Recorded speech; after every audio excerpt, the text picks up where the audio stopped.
রাধে রাধে, শ্রী রাধারানীর ভোজনালয়ে স্বাগতম। আজকে করব সরু চাকলি পিঠা। পিঠা রেসিপিটি ভালো লেগে থাকলে অবশ্যই লাইক, শেয়ার আর চ্যানেলটিকে সাবস্ক্রাইব করে পাশে থাকবেন। আজকের এই সরু চাকলি পিঠার জন্য বিউলির ডাল আর আতপ চাল লাগবে। তো বিউলির ডাল আমি এখানেতে 1 বাটি ভিজিয়ে নিয়েছিলাম। 1 রাত্রির পুরো ভিজিয়ে রেখেছি। 8 থেকে 9 ঘন্টা বিউলির ডাল ভিজিয়ে রাখতে হবে। আর চাল নিয়েছি 3 বাটি। হ্যাঁ, ডাল থাকবে 1 ভাগ আর চাল থাকবে 3 ভাগ। চালটাকে 2 থেকে 3 ঘন্টা ভিজিয়ে নিলেই হবে। এরপর ডালটাকে খুব ভালোভাবে 2 থেকে 3-4 বার মতন ধুয়ে নিতে হবে। মানে ডালের থেকে যতক্ষণ ফেনা ওঠা না বন্ধ হয় ততক্ষণ ডালটাকে ভালোভাবে ধুয়ে নিতে হবে, আর চালটাকেও 2 থেকে 3 বার ভালোভাবে ধুয়ে জলটা ফেলে দিতে হবে। এরপর ডালটা বেটে নিচ্ছি। ডালটা অল্প একটু জল দিয়ে বেটে নেব, আর চালটাও অল্প একটু জল দিয়ে বেটে নেব। অল্প অল্প জল দিয়ে চাল আর ডালটাকে বেটে নিলে চাল আর ডালের বাটারটা দুটোই খুব স্মুথ হবে, যেন কোনো দানা না থাকে। তাতে সরু চাকলিটা খুব ভালো হয়। তাই একটু সময় নিয়েই চাল আর ডালটিকে অল্প অল্প জল দিয়ে ভালোভাবে বেটে নিয়েছি। চাল আর ডালটা একটু সময় নিয়ে বেটে নিই। আর তোমরা কমেন্ট করে জানাও যে কাদের কাদের এই সরু চাকলি পিঠা পছন্দের। যাদের যাদের ভালো লাগে তারা অবশ্যই কমেন্ট করে জানিও। আর এই সরু চাকলির সাথে নতুন গুড় কিন্তু খুব ভালো লাগে, মানে নলেন গুড় যেটা হয়, সেই গুড় দিয়ে এই সরু চাকলি পিঠা খেতে খুবই ভালো লাগে। আবার অনেকেই সরু চাকলির সাথে আলু চচ্চড়ি কিংবা বাঁধাকপির তরকারি বা অনেকে অনেক রকম দিয়েই এই সরু চাকলি খেয়ে থাকে। আর এইসব পিঠাগুলো পৌষ সংক্রান্তির দিন হওয়া চাই। প্রত্যেকের বাড়িতে কম বেশি এই সরু চাকলি পিঠা, পুলি পিঠা, দুধ পুলি, কত রকমের যে পিঠা হয়। তো দেখো, আমি এখানে কথা বলতে বলতে পুরো চাল আর ডাল সমস্তটা বেটে নিয়েছি। আর তার সাথে মিক্সারের বাটিতে যে আরও একটু চাল বাটা লেগে থাকে তার সাথে কিন্তু আমি অল্প একটু জল দিয়ে সেই ধোয়া জলটাও দিয়ে দিয়েছি। এরপরে ভালো করে মিশিয়ে নিচ্ছি চাল আর ডালের মিশ্রণটি। তোমরা চাইলে চাল আর ডাল একসাথেই বেটে নিতে পারো। আমি যেমন প্রথমে ডালটা বাটলাম, তারপর চালটা বাটলাম, তোমরা একসাথেই চাল ডাল মিশিয়েও বাটতে পারো। তবে চালের পরিমাণটা ডালের চাইতে 3 ভাগ বেশি হয়, আর ডালের পরিমাণটা 1 ভাগ হয়ে থাকে। এরপরেতে দেখো, আমি এখানেতে মিশিয়ে নিচ্ছি হচ্ছে ময়দা। ময়দাটা আমি এখানে দিলাম 3 থেকে 4 হাতা পরিমাণ।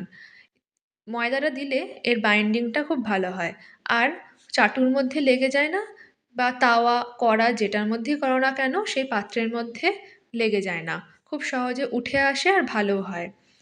এরপর ময়দা দিয়ে খুব ভালোভাবে ফেটিয়ে নেব। ভালোভাবে ফেটিয়ে নেওয়ার পর এর মধ্যে দেব অল্প করে জল।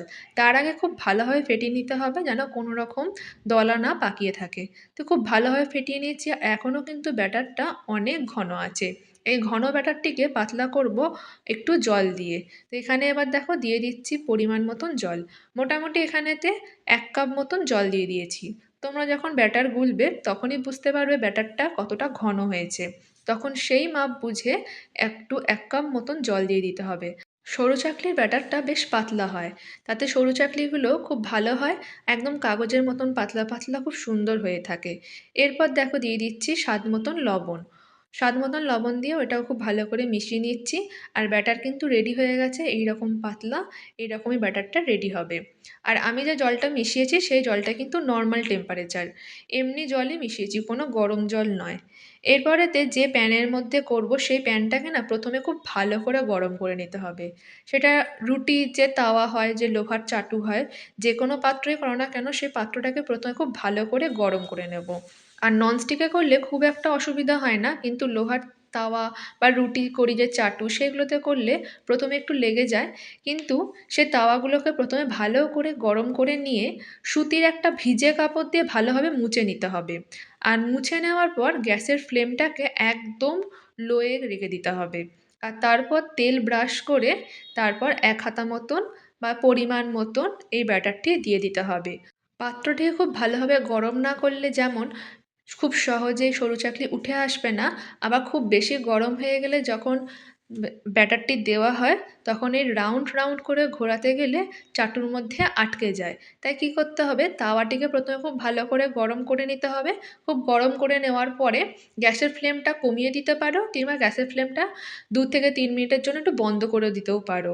এরপর সুতির কাপড় দিয়ে ভালো করে একটু মুছে নিতে হবে। সুতির ভিজে কাপড় দিয়ে ভালো করে মুছে নেওয়ার পর তারপরে তেল ব্রাশ করে 1 হাতা মতন দিয়ে বা পরিমাণ মতন দিয়ে রাউন্ড রাউন্ড করে ঘোরালে খুব সহজে চাটুর তলা থেকে আটকে নেয় না। রাউন্ড রাউন্ড করে ঘোরাতে বেশ সুবিধা হয়।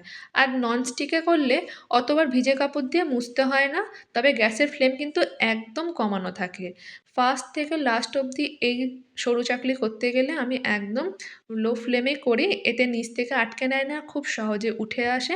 আর প্রত্যেকটা সরু চাকলি হয় পাতলা একদম কাগজের মতন। মানে যখনই ব্যাটারটা দিই তখন তো আমি রাউন্ড রাউন্ড করে ঘোরাতে খুব সুবিধা হয়, যেহেতু ফ্লেমটা কমানো থাকে। বেশি হিট হয়ে গেলেই পাত্র তখন টেনে নেয়, মানে আটকে নেয় ব্যাটারটিকে, তখন রাউন্ড রাউন্ড করে ঘোরানো যায় না। তাই যারা যে কোনো পাত্রেই করো না কেন, সেই পাত্রটাকে প্রথমে গরম করে নিয়ে সুতির কাপড়, ভিজে কাপড় দিয়ে মুছে নেবে একবার। তারপরে গ্যাসের ফ্লেমটা 2 থেকে 3 মিনিটের জন্য বন্ধ করে দিতেও পারো। তারপর তেল ব্রাশ করে নিয়ে তারপর পরিমাণ মতো ব্যাটার দিয়ে রাউন্ড রাউন্ড করে ঘোরাও, কোনো অসুবিধা হবে না। আশা করি তোমাদের উপকার হবে।